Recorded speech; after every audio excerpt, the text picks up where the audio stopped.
I'm not sure I'm going to be the answer to Mark's prayer, but we'll find out. God works in strange ways, we're told. So we just came off. I mean, there's no better time to be a Republican. I mean, we were having such a good time. We came off an historic election, and not only that, it seems to me that Trump has learned a few things.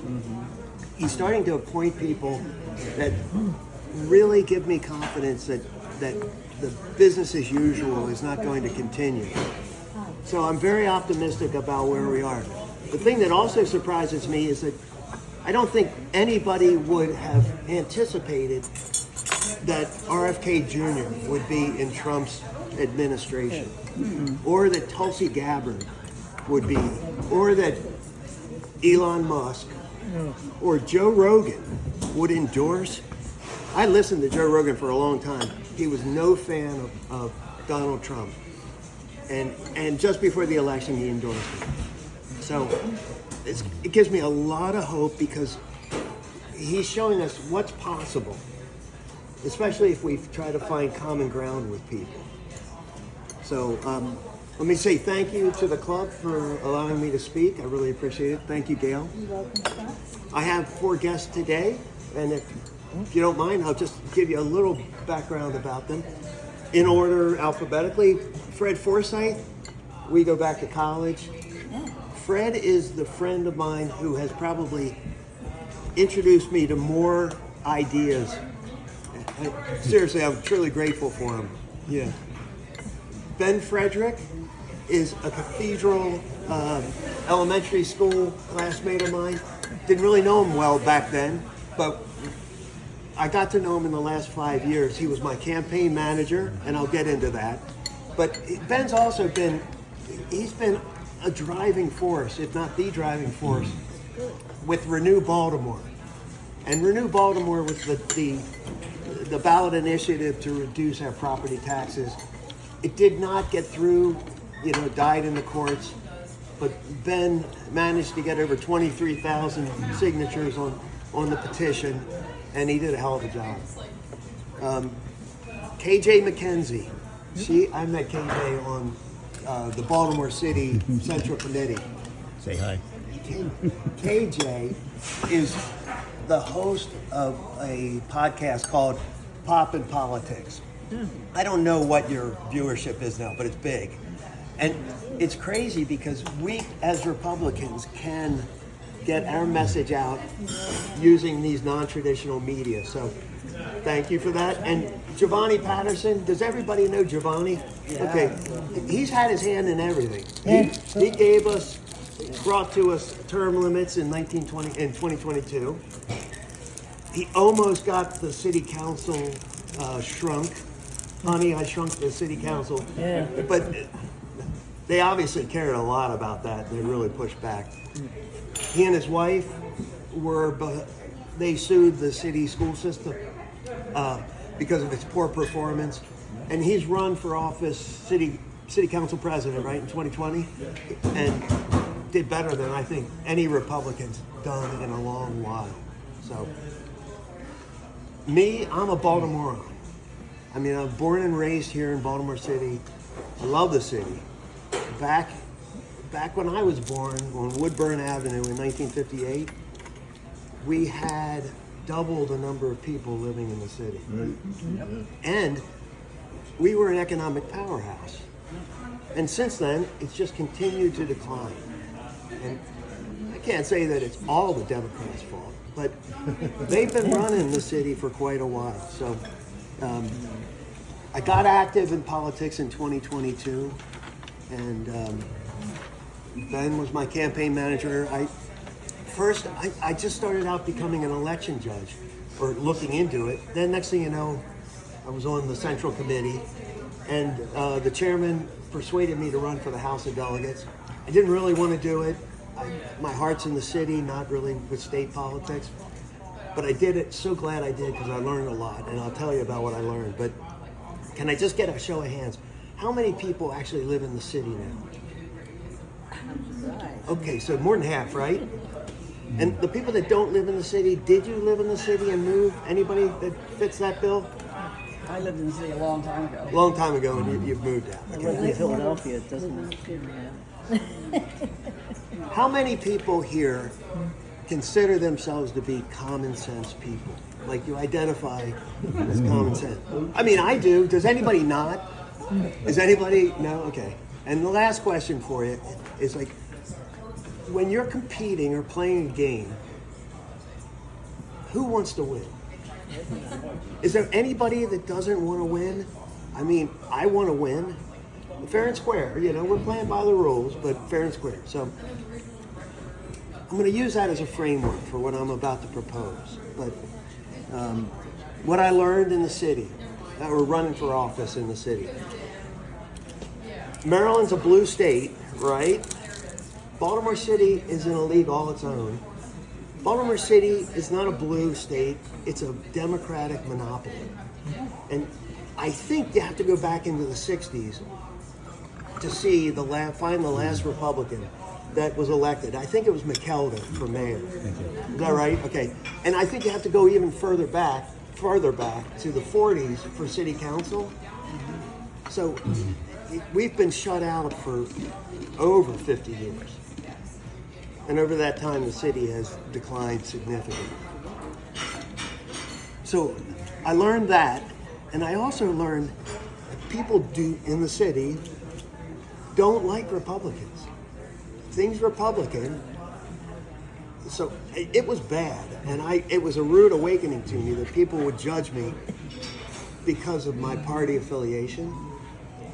And I joked about it. I said, you know, it's like the Scarlet Letter and Hester Prynne. You know, instead of walking around as an adulteress with A, if you've got R on it's worse in Baltimore City. And the terrible thing about it is that not only do people dislike us, that's painful, but you can't get people to speak up. They've cowed us. When we're with our members of our own choir, we'll talk. But it doesn't work that way. Generally, you're in a social setting and someone will say something, and what I see is that people won't speak up. So it's not good, and we need to change that. But worse than that is that it stops people from qualified, competent, ethical people that share our values. It stops them from becoming candidates. And we need competent candidates to run the city. It's a $4.5 billion business. So I learned those two things. And I kept wondering what a common sense person who wants to win, what's that person to do? Because we keep losing and we keep doing the same thing. And then it occurred to me, I remembered what they had always told me. Do you remember what they tell you about, what's the conventional wisdom about being a city voter? There was an aphorism, a bit of wisdom they would say. Does anybody think? It's always register as a Democrat.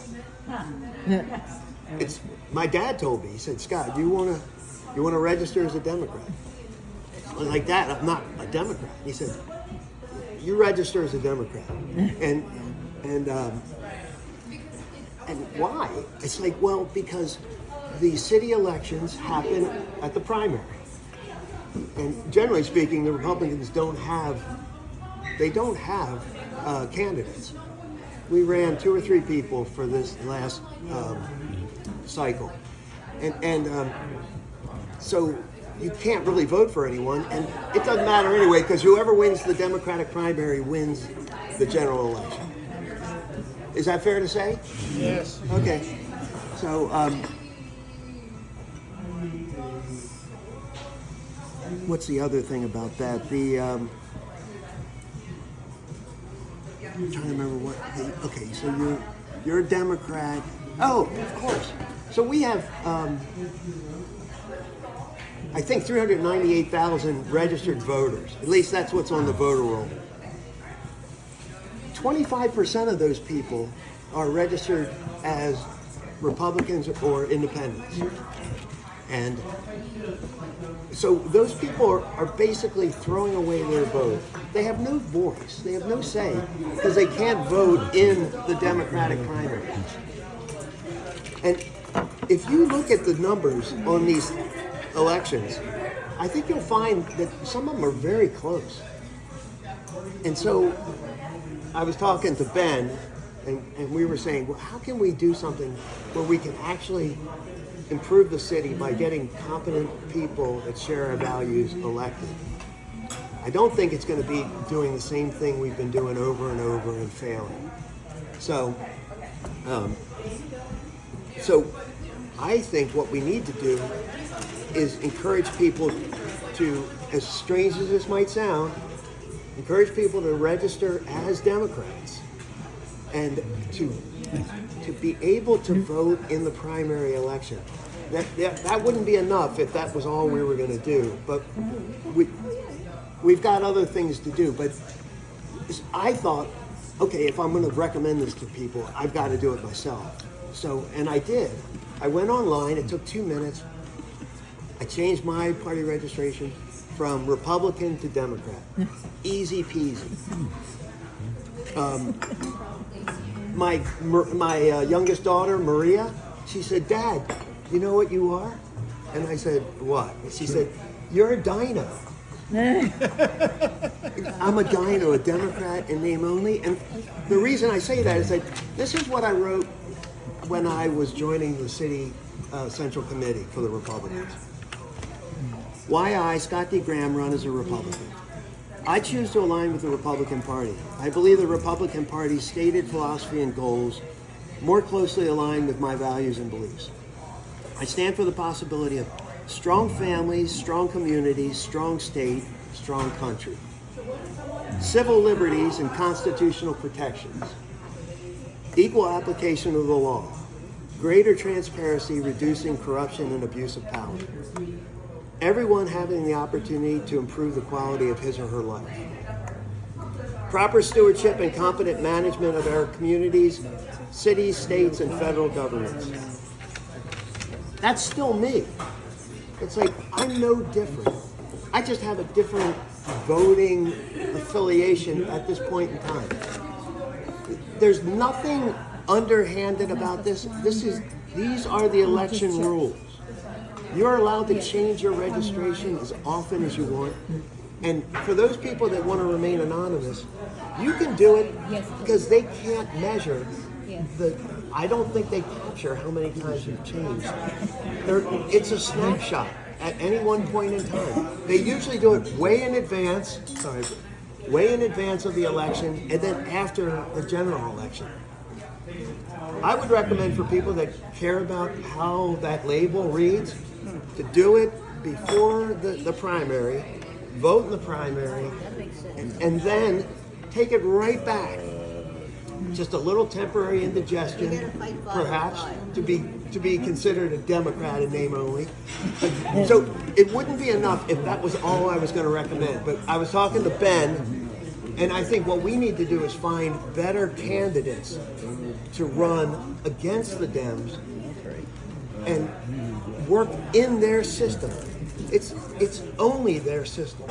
And you want to say, Ben had I thought Ben had a great marketing idea. If you can. I've lived in Baltimore City all my life, and I would register as a Republican, and a couple weeks before the primary election, I would switch to Democrat so I could vote for the mayor and vote for city council, and then I would switch back to Republican. Then last year, I was working on Renew Baltimore, the charter amendment to make Baltimore City's property taxes equitable and competitive with the surrounding state. And I thought to myself, I switched to Democrat, and I said, I'm going to leave it there because when this thing gets more heated up, there's going to be opposition, and I don't want them saying I'm just a nasty Republican, doing this because I want the thing to pass. Like, they can say anything they want about me. I don't really care, okay? But if they start labeling me as one of those nasty Republicans promoting this, it's going to make people think twice about it and possibly fail. So I left it as Democrat.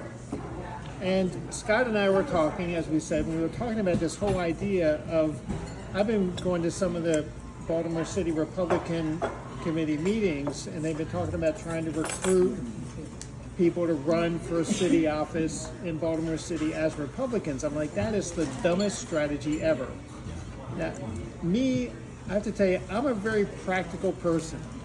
Like, I want to win. I want to accomplish things. I'm very practical and down to earth. I'm not so much philosophical.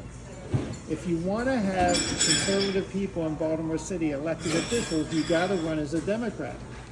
And so my idea is run as a Democrat. When you get elected, you can switch your party affiliation if you want to. But it's like, I don't care whether your name is a D or an R after your name. I care how you're going to vote. What issues are you going to stand for? What are your policy decisions that you're going to promote, and what are you going to stand for? How are you going to? What bills are you going to vote for? What bills are you going to vote against?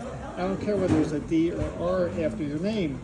But if I can run as a D and win as a D, and then implement my ideas and my strategies and vote the way I want to vote, that's going to be a lot more effective than running as a Republican and losing every time.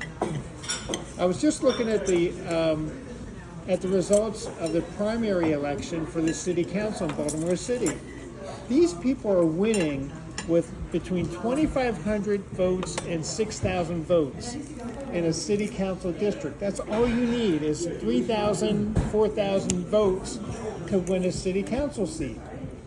That seems like pretty achievable to win a primary. And if there's competition in the primary, you can win. If there's 3 people running for a seat, you only need 35% to vote in favor of you to win out of the 3 people that are running in that district. So this is a way to win. This is a way to to change the course of Baltimore City, which is what I want to do. I want to change the course of the city.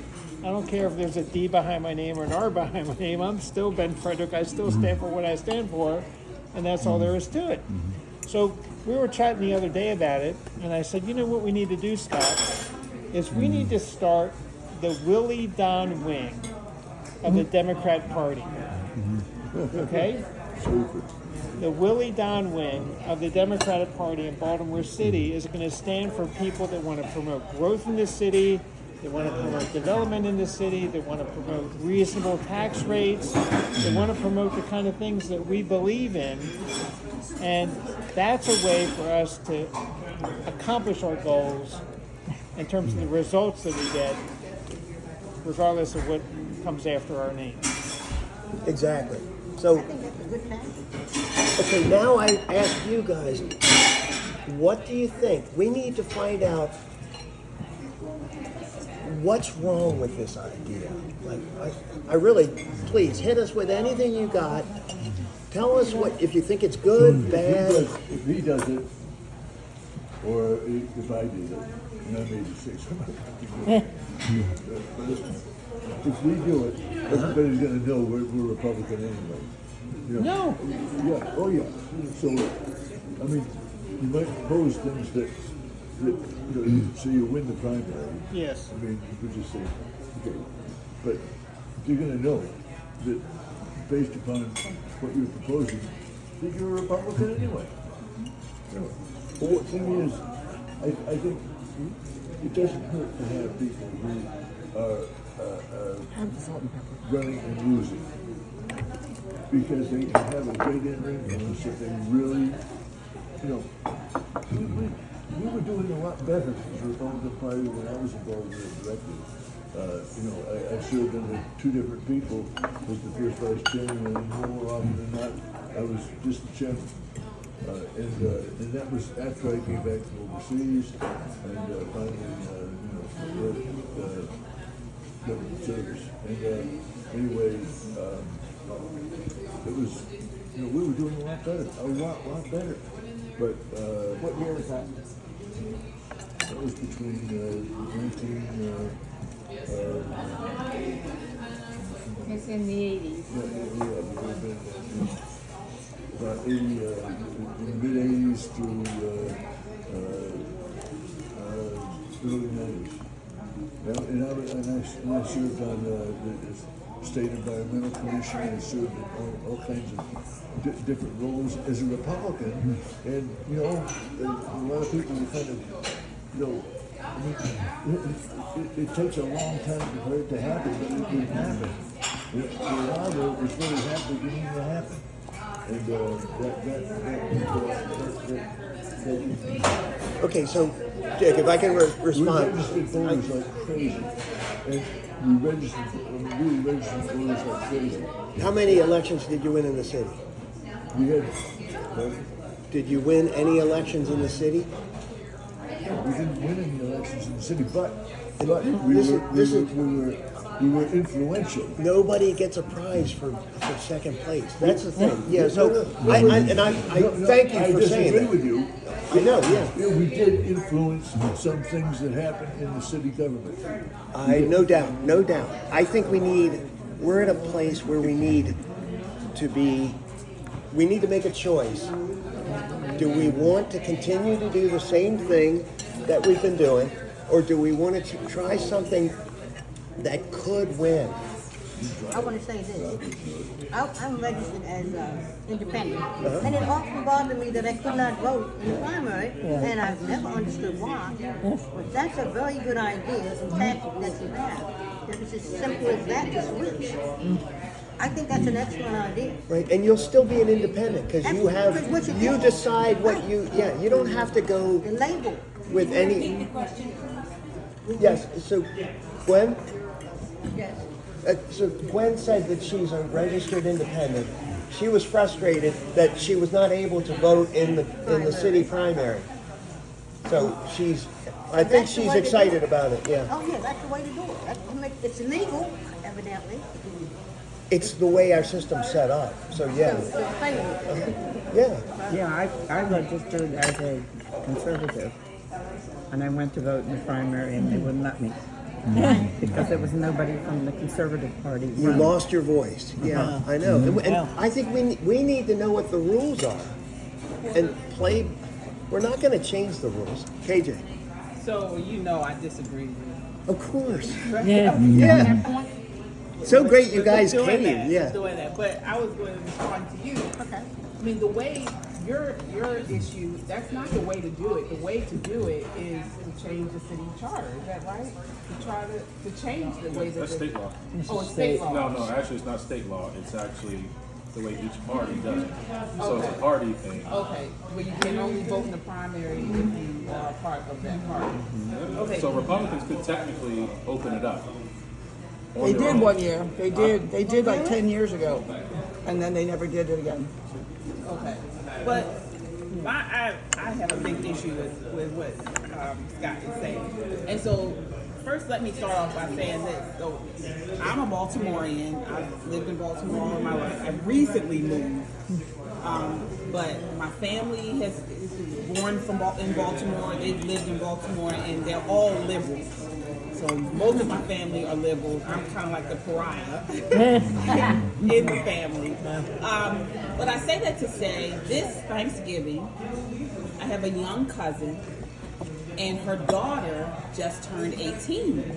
And she came to me. Now, we had a Thanksgiving where it was like everybody, don't talk about politics, and they really didn't want me to talk. But she came over to me at Thanksgiving, and she said, my daughter just turned 18, and to be honest, I voted for all Democrats.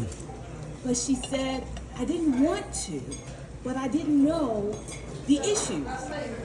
And she said, I know you are not Democrat, and I know you have this platform, and I want you to talk to my daughter because she just turned 18, and I don't want her to do like the rest of our family does, where they just tell you to vote Democrat.